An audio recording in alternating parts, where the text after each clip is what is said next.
अगर आप इसी जन्म में आप अपने कर्मों का हिसाब लेने के लिए तैयार हो तो फिर रो पड़ेंगे आप। कोई भी व्यक्ति हो, गलती नहीं हुई आपसे, भयानक गलतियां हुई, देख लो, आपने क्षमा किया ना अपने को, प्रभु से मांगा क्या कि मुझे दंड दीजिए। सब देख लो, सब, एक व्यक्ति की बात नहीं, क्योंकि जब तक बुद्धि भगवान में स्थित नहीं होती तब तक इसका भरोसा नहीं है, पाप कराने में बहुत प्रबल है। जय श्री राधे राधे भक्तों, आज हम इस वीडियो में पूजनीय श्री प्रेमानंद महाराज जी के बारे में कुछ ऐसी जानकारी बताएंगे शायद जिसे आपने आज तक नहीं सुना होगा। तो भक्तों, जानकारी शुरू करने से पहले आपसे निवेदन है कि कृपया चैनल को लाइक, शेयर और सब्सक्राइब जरूर कीजिएगा, ताकि जब भी चैनल पर वीडियो अपलोड हो तो सबसे पहले आपको नोटिफिकेशन मिल सके। प्रारंभिक बचपन, एक अव्यक्त आध्यात्मिक चिंगारी। पूज्य महाराज जी का जन्म एक विनम्र और अत्यंत पवित्र सात्विक ब्राह्मण पांड्य परिवार में हुआ था और उनका नाम अनिरुद्ध कुमार पांडे था। उनका जन्म अखरी गांव, सरसौल ब्लॉक, कानपुर, उत्तर प्रदेश में हुआ था। उनके दादा एक सन्यासी थे और कुल मिलाकर घर का वातावरण अत्यंत भक्तिमय, अत्यंत शुद्ध और शांत था। उनके पिता श्री शंभू पांडे एक भक्त व्यक्ति थे और बाद के वर्षों में उन्होंने संन्यास स्वीकार कर लिया था। उनकी माता श्रीमती रमा देवी बहुत पवित्र थी और सभी संतों का बहुत सम्मान करती थी। दोनों नियमित रूप से संत सेवा और विभिन्न भक्ति सेवाओं में लगे रहते थे। उनके बड़े भाई ने श्रीमद् भागवतम के श्लोक सुनाकर परिवार की आध्यात्मिक आभा को बढ़ाया, जिसे पूरा परिवार सुनता और संजोता था। पवित्र घरेलू वातावरण ने उनके भीतर छुपी अव्यक्त आध्यात्मिक चिंगारी को तीव्र कर दिया। इस भक्तिपूर्ण पारिवारिक पृष्ठभूमि को देखते हुए महाराज जी ने बहुत कम उम्र में विभिन्न प्रार्थनाएं, चालीसा पढ़ना शुरू कर दिया था। जब वे 5वीं कक्षा में थे तब उन्होंने गीता प्रेस प्रकाशन श्री सुखसागर पढ़ना शुरू किया।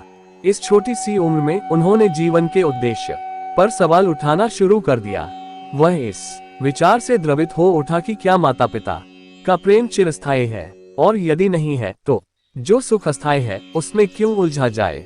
उन्होंने स्कूल में पढ़ाई और भौतिकवादी ज्ञान प्राप्त करने के महत्व पर सवाल उठाया और ये कैसे उन्हें अपने लक्ष्यों को साकार करने में मदद करेगा।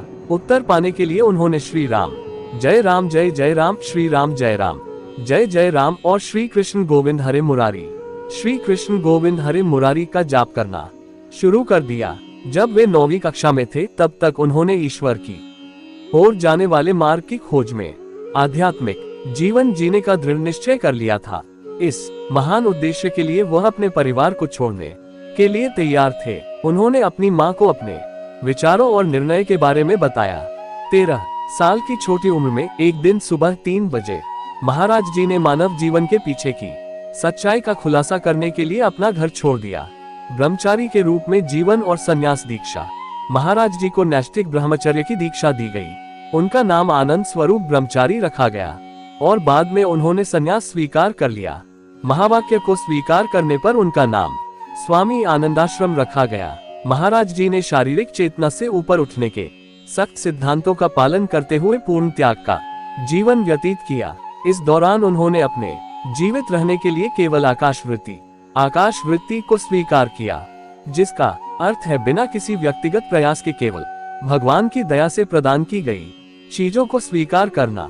एक आध्यात्मिक साधक के रूप में उनका अधिकांश जीवन गंगा नदी के तट पर बीता, क्योंकि महाराज जी ने कभी भी आश्रम के पदानुक्रमित जीवन को स्वीकार नहीं किया। जल्द ही गंगा उनके लिए दूसरी मां बन गई। वह भूख, कपड़े या मौसम की परवाह किए बिना गंगा के घाटों, हरिद्वार और वाराणसी के बीच 80 घाट और अन्य पर घूमते रहे। भीषण सर्दी में भी उन्होंने गंगा में 3 बार स्नान करने की अपनी दिनचर्या को कभी नहीं छोड़ा। वह कई दिनों तक बिना भोजन के उपवास करते थे और उनका शरीर ठंड से कांपता था, लेकिन वह परम हर क्षण ब्रह्माकार वृत्ति के ध्यान में पूरी तरह से लीन रहते थे। संन्यास के कुछ ही वर्षों के भीतर उन्हें भगवान शिव का विधिवत आशीर्वाद प्राप्त हुआ। भक्ति के प्रथम बीज और वृंदावन आगमन। महाराज जी को निस्संदेह ज्ञान और दया के प्रतीक भगवान शिव का आशीर्वाद प्राप्त था। हालांकि उन्होंने एक उच्च उद्देश्य के लिए प्रयास करना जारी रखा। एक दिन बनारस में एक पेड़ के नीचे ध्यान करते समय श्री श्यामा श्याम की कृपा से वह वृंदावन की महिमा की ओर आकर्षित हो गए। बाद में एक संत की प्रेरणा ने उन्हें रासलीला में भाग लेने के लिए राजी किया, जिसका आयोजन स्वामी श्री श्रीराम शर्मा द्वारा किया जा रहा था। उन्होंने 1 महीने तक रासलीला में भाग लिया। सुबह में वह श्री चैतन्य महाप्रभु की लीलाएं और रात में श्री श्यामा श्याम की रासलीला देखते थे। 1 महीने में ही वह इन लीलाओं को देखकर इतना मोहित और आकर्षित हो गए कि वह इनके बिना जीवन जीने की कल्पना भी नहीं कर सकते थे। ये 1 महीना उनकी जिंदगी का टर्निंग पॉइंट साबित हुआ। बाद में स्वामी जी की सलाह पर और श्री नारायण दास भक्त मालिक बक्सर वाले मामा जी के एक शिष्य की मदद से महाराज जी मथुरा के लिए ट्रेन में चढ़ गए। तब उन्हें नहीं पता था कि वृंदावन उनका दिल हमेशा के लिए चुरा लेगा। सन्यासी से राधावल्लभी संत में परिवर्तन। श्री हित प्रेमानंद गोविंद शरण महाराज जी बिना किसी परिचित के वृंदावन पहुँचे। महाराज जी की प्रारंभिक दिनचर्या में वृंदावन परिक्रमा और श्री बांके बिहारी के दर्शन शामिल थे। बांके बिहारी जी के मंदिर में उन्हें एक संत ने बताया कि उन्हें श्री राधावल्लभ मंदिर भी अवश्य देखना चाहिए। महाराज जी राधावल्लभ जी की प्रशंसा करते हुए घंटों खड़े रहते थे। आदरणीय गोस्वामी ने इस पर ध्यान दिया और उनके प्रति स्वाभाविक स्नेह विकसित किया। एक दिन पूज्य श्री हित मोहित मराल गोस्वामी जी ने श्री राधा रस सुधानिधि का एक श्लोक सुनाया, लेकिन महाराज जी संस्कृत में पारंगत होने के बावजूद इसका गहरा अर्थ समझने में असमर्थ थे। तब गोस्वामी जी ने उन्हें श्री हरिवंश का नाम जपने के लिए प्रोत्साहित किया। महाराज जी शुरू में ऐसा करने के लिए अनिच्छुक थे। हालांकि अगले दिन जैसे ही उन्होंने वृंदावन परिक्रमा शुरू की, उन्होंने खुद को श्री हित हरिवंश महाप्रभु की कृपा से उसी पवित्र नाम का जप करते हुए पाया। इस प्रकार वह इस पवित्र नाम हरिवंश की शक्ति के प्रति आश्वस्त हो गए। एक सुबह परिक्रमा करते समय महाराज जी एक सखी द्वारा एक श्लोक गाते हुए पूरी तरह से मंत्रमुग्ध हो गए। श्री प्रिया वदन छवि चंद्र मनो पुतनैन चको प्रेम सुधा रस माधुरी पान करत निसी भोर। महाराज जी ने सन्यास के नियमों को किनारे रखते हुए सखी से बात की और उनसे उस पद को समझाने का अनुरोध किया जो वह गा रही थी। वह मुस्कुराई और उनसे कहा कि यदि वह इस श्लोक को समझना चाहते हैं तो उन्हें राधावल्लभी बनना होगा। महाराज जी ने तुरंत और उत्साहपूर्वक दीक्षा के लिए पूज्य श्री हित मोहित मराल गोस्वामी जी से संपर्क किया और इस प्रकार गोस्वामी परिकर ने पहले ही भविष्यवाणी की थी उसे साबित कर दिया। महाराज जी को राधावल्लभ संप्रदाय में शरणागत मंत्र से दीक्षा दी गई थी। कुछ दिनों बाद पूज्य श्री गोस्वामी जी के आग्रह पर महाराज जी अपने वर्तमान सद्गुरु देव से मिले, जो सहचरी भाव के सबसे प्रमुख और स्थापित संतों में से एक है।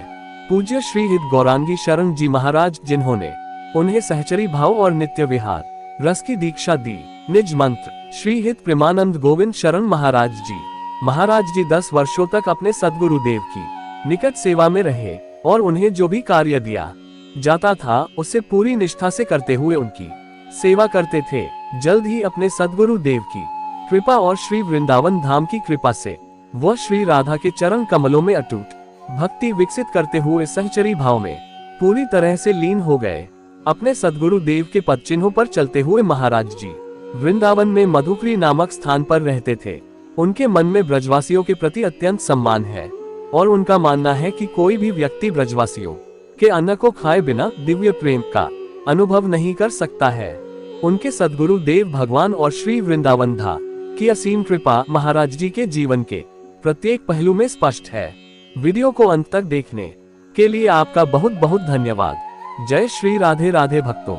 ऐसी ही और अच्छी वीडियो देखने के लिए हमारे राज सेठ कहानियां चैनल को लाइक शेयर और सब्सक्राइब करें। धन्यवाद।